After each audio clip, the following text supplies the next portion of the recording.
বাংলাদেশকে অর্থনৈতিক ধাক্কা, বাণিজ্যে বিধিনিষেধ, আর এতেই প্রভাব পড়ল রাজ্যের একাধিক স্থলবন্দরে।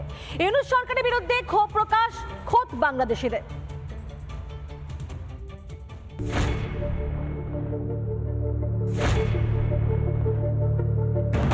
ইসলামাবাদকে অপারেশন সিঁদুরের মাধ্যমে সবক শেখানোর পরেই এবার ঢাকা নিয়ে কড়া অবস্থান দিল্লির। বাংলাদেশের অর্থনীতিতে বড় ধাক্কা ভারতের। সেদেশ থেকে আমদানির ক্ষেত্রে জারি হয়েছে একাধিক নিষেধাজ্ঞা। বড়সড় ক্ষতি হবে বুঝতে পেরে ইউনূস সরকারের বিরুদ্ধেই মুখ খুলেছেন সেদেশের ব্যবসায়ী থেকে শুরু করে গাড়ির চালকেরা। আমি যে রাস্তায় দাঁড়িয়ে রয়েছি, এখান থেকে কিন্তু বাংলাদেশ থেকে ট্রাক আছে। বাংলাদেশ থেকে কিন্তু এখনো কোনো ট্রাক কিন্তু দেখতে পাওয়া যায়নি।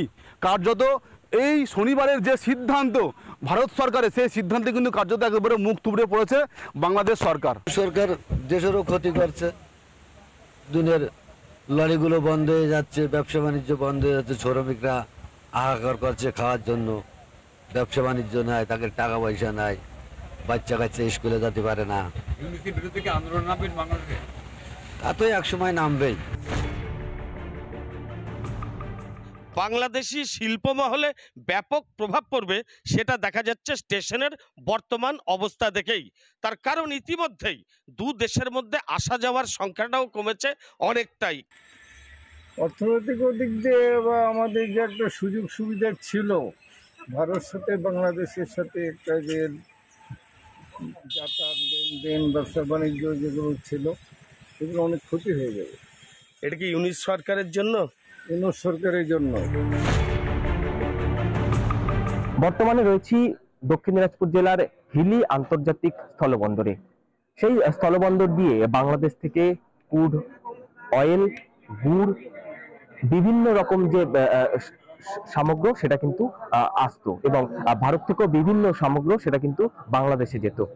সেই মুহূর্তে সেই ক্ষেত্রে কিন্তু বড় ধাক্কা খেয়েছে বাংলাদেশ।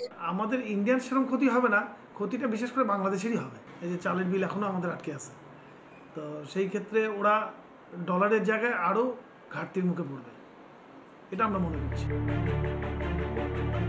বাণিজ্যিক ধাক্কা দিয়ে শুরু, এখনই সতর্ক না হলে বাংলাদেশের কপালে আরো দুঃখ আছে মনে করছেন সকলেই। রিপাবলিক বাংলা। নানা ধরনের কন্টেন্ট দেখার জন্য লাইক করুন, শেয়ার করুন আমাদের ফেসবুক পেজ, সাবস্ক্রাইব করুন আমাদের ইউটিউব চ্যানেল।